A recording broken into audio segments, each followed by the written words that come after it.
বাংলাদেশে ৪২ ডিগ্রি তাপমাত্রায় সবাই যখন অস্থির আর দিশেহারা, সেই একই সময়ে আফগানিস্তানে বইছে শান্তির সুবাতাস।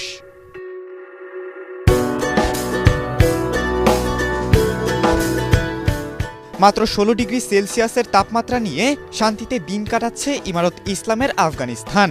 রাজধানী কাবুলের পাশাপাশি ফারিয়াদ সহ বিভিন্ন অঞ্চলের ফুটেজে দেখা গেছে সবুজ শ্যামল পাহাড়ি এলাকায় অবসর কাটাচ্ছেন দেশটির শান্তিকামী মানুষ।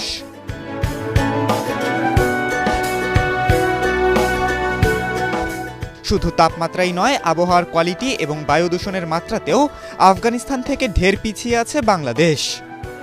AQI এর রিপোর্ট অনুযায়ী পৃথিবীর সবচেয়ে অবসবাসযোগ্য শহর হিসেবে বায়ু দূষণের মাত্রায় বাংলাদেশ সবসময় যেখানে শুরুর দিকে থাকে, সেই তালিকায় আফগানিস্তান রয়েছে সুদূর ৮৬ নম্বরে। এবং আফগানিস্তানের আবহাওয়ার মান আরও উন্নত করতে ধাপে ধাপে কাজ করে যাচ্ছে ইসলামী ইমারত সরকার।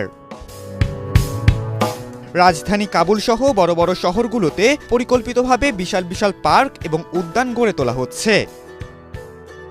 সেখানে রোপিত অজস্র গাছের মাধ্যমে আবহাওয়া এবং বায়ু শোষণ করে দূষণের মাত্রা শূন্যে নামিয়ে আনতে কাজ করে যাচ্ছে ইমারত সরকার। এছাড়া রাজধানীর ওপর ক্রমবর্ধমান চাপ এড়াতে নিউ কাবুল সিটি নামে নতুন যে বিশাল শহর গড়ে তোলা হচ্ছে, সেখানেও পর্যাপ্ত পরিমাণ গাছপালা, উদ্যান এবং পানির উৎস রাখা হয়েছে, যাতে ভবিষ্যতে সেখানকার তাপমাত্রাও নিয়ন্ত্রণে থাকে এবং ঢাকার মতো অপরিকল্পিত নগরায়নে প্রাকৃতিক ভারসাম্য নষ্ট না হয়। একমাত্র ওয়ালটন এসি দিচ্ছে ১ বছরের রিপ্লেসমেন্ট গ্যারান্টি এবং কম্প্রেসারের ১০ বছরের গ্যারান্টি। ২০ বছর ধরে আমেরিকার সাথে পাহাড়ে পাহাড়ে যুদ্ধ করা মোল্লারা প্রাকৃতিক ভারসাম্য এবং জলবায়ু পরিবর্তনের বিষয়ে এভাবে মনোযোগ দেবে, সেটা অনেকেই ধারণা করতে পারেনি। কথায় কথায় যারা বলেন দেশটা আফগানিস্তান হয়ে যাচ্ছে, আফগানিস্তানের বর্তমান চিত্র দেখে তারাও হয়তো মনে মনে আশা করছেন বাংলাদেশ যদি বাস্তবেও আফগানিস্তান হয়ে যেত। কারণ মানবসৃষ্ট এবং প্রাকৃতিক উভয় ক্ষেত্রেই আফগানিস্তান এখন প্রাকৃতিক স্বর্গে পরিণত হয়েছে। একদিকে ইমারতের সুশাসনে চুরি, ছিনতাই, দুর্নীতি, চাঁদাবাজি শূন্যের কোটায় নেমে এসেছে, অপরদিকে প্রকৃতিও যেন উজাড় করে তাদেরকে অকাতরে দান করছে।